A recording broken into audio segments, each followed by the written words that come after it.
Assalamualaikum warahmatullahi wabarakatuh. Selamat berjumpa kembali di pertemuan berikutnya, yaitu pertemuan pada bab 5 yang ketiga, yaitu mengidentifikasi aspek kebahasaan artikel.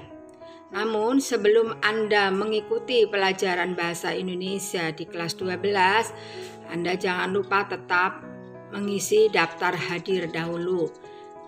Untuk introspeksi yang minggu yang lalu, pasti setiap kelas ada yang tidak absen, tapi ada kelas-kelas tertentu yang penuh, maka saya katakan kelas hebat, the best.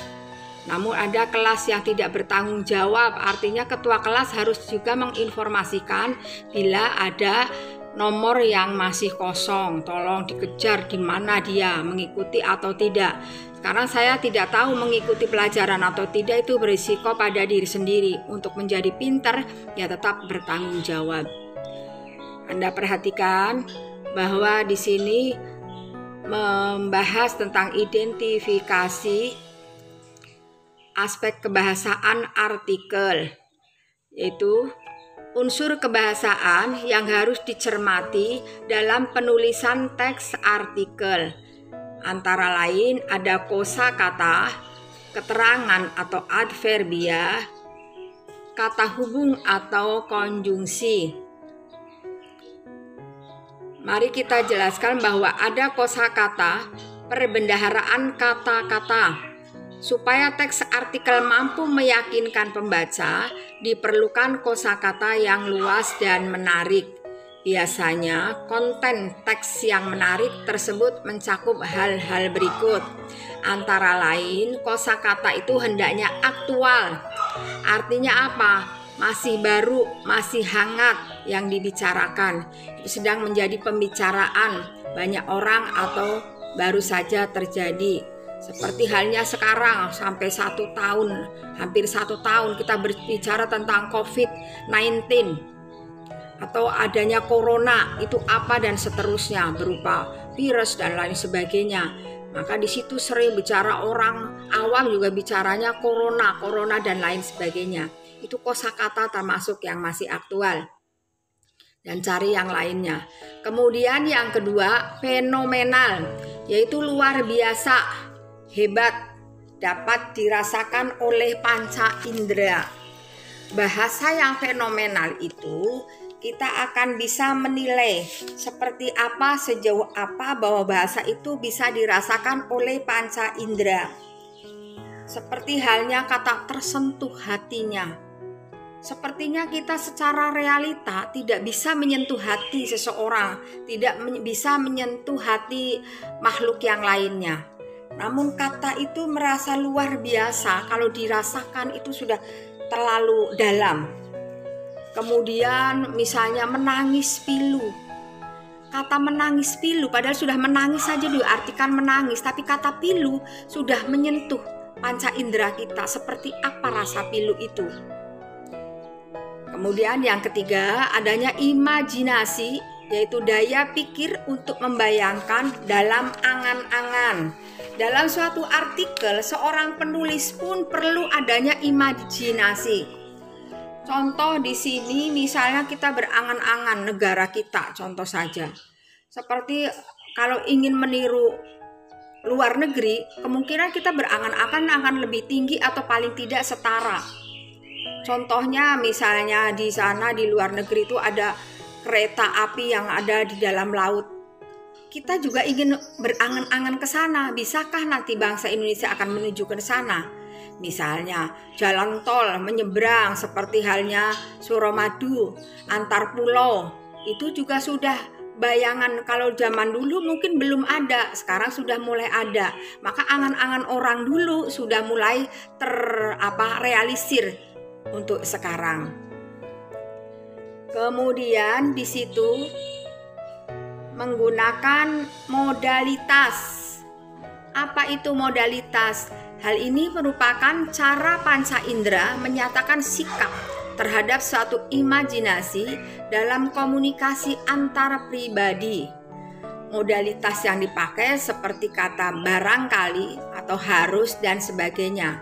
Barangkali nanti bangsa Indonesia akan meniru luar negeri seperti halnya tadi rel kereta atau kereta api yang ada di laut dan seterusnya. Ini kata barangkali sudah merupakan satu bentuk modalitas. Kemudian yang E yaitu atau lanjutannya nukilan, kutipan atau tulisan yang dicantumkan pada satu benda. Kata nukilan itu kata untuk kalau ingat bahasa Jawa seakan-akan dicukil, diambil, diserap benda itu, rumah itu, penunjuk, kata bendanya rumah misalnya seperti itu. Teks opini yaitu teks yang merupakan wadah untuk mengemukakan pendapat atau pikiran. Menurut saya, kalau bangsa Indonesia berkacamata dengan luar negeri, kemungkinan akan lebih maju dan seterusnya. Ini menurut saya, menurut Anda silakan. Menurut Bapak Presiden bagaimana wacana ke depan? Misalnya contoh itu namanya teks opini. Keterangan aposisi yaitu keterangan yang memberikan penjelasan kata benda. Kemudian di sini ada lanjutannya yaitu keterangan yang kedua, keterangan atau adverbia, di mana adverbia adalah bahasa yang dapat mengekspresikan sikap eksposisi. Eksposisi itu merupakan suatu penjelasan, keterangan. Agar dapat meyakinkan pembaca, diperlukan ekspresi kepastian yang bisa dipertegas dengan kata keterangan atau adverbia frekuentif seperti selalu. Selalu dan selalu. Contoh silakan Anda konteks kalimat yang menggunakan kata selalu. Di situ ada suatu keterangan adverbia. Biasanya sebagian besar warga Indonesia akan masih merasa ketakutan dengan adanya COVID-19. Sering kadang-kadang terjadi hal itu dan lain sebagainya. Banyak sekali kalimat yang harus dibutuhkan dengan keterangan atau adverbia. Kemudian yang ketiga, kebahasaan yang ketiga kita hubungkan dengan kata hubung atau konjungsi. Lagi-lagi kita berbicara konjungsi. Memang setiap kalimat itu akan membutuhkan konjungsi itu. Karena di sini nih, ungkapan yang menghubungkan dua satuan bahasa yang sederajat, yaitu kata dengan kata. Contohnya aku dan kau. Kata aku dengan kata kau. Kemudian muncul konjungsi dan. Misalnya dengan boleh dan seterusnya. Kalau misalnya frase dengan frase berarti satu kalimat. Kalau klausa dengan klausa, kita dulu pernah berbicara dengan bahasa atau kalimat kompleks. Kalau frase dengan frase terbentuklah kalimat tunggal atau kalimat simpleks. Ketika ia sakit dan lain sebagainya bla bla bla satu kalimat. Tapi kalau klausa dengan klausa berarti ada satu klausa diberi tanda jeda atau diberi kata penghubung, kemudian klausa berikutnya sehingga menjadi kalimat kompleks. Kalimat tersebut lebih luas. Konjungsi yang digunakan untuk menata argumentasi seperti pertama, kedua, ketiga. Contoh misalnya kata hubung antara lain ada pertama, kedua, dan seterusnya. Itu kalau dalam konteks kalimat. Konjungsi yang digunakan untuk memperkuat argumentasi seperti selain itu sebagai contoh misalnya padahal. Itu dalam konteks wacana ataupun konteks paragraf pasti ada dan akan ditemukan, silakan. Konjungsi yang menyatakan hubungan sebab akibat seperti sejak, sebelumnya, dan sebagainya.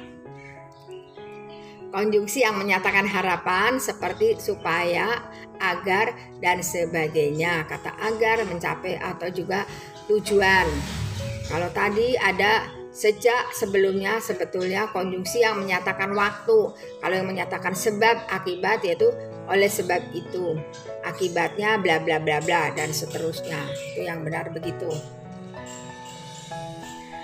Demikian pembicaraan, yaitu dengan mengidentifikasi aspek kebahasaan melalui artikel. Mudah-mudahan kalian semua dapat menyimaknya dengan baik, karena dalam buku itu kadang hanya sebatas wacana ataupun buku kata-kata tertentu atau bahasa-bahasa tertentu. Namun harapan saya sebagai pengampu bahasa Indonesia di sini mengungkapkan tentang kebahasaan, ada contoh-contoh yang perlu diperhatikan supaya Anda bisa mengerjakan latihan-latihan yang dimunculkan.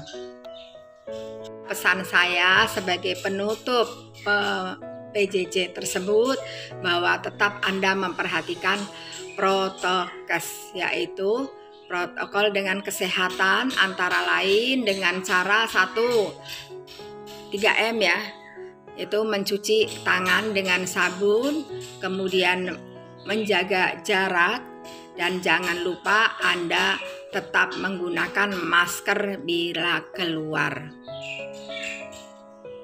Anak-anakku, bahwa pembicaraan tentang identifikasi tentang kebahasaan sampai di sini, bahwa Anda harus memperhatikan dengan baik, tapi pada terakhir biasanya nanti akan saya beri tugas, maka Anda tetap menyimak dengan baik.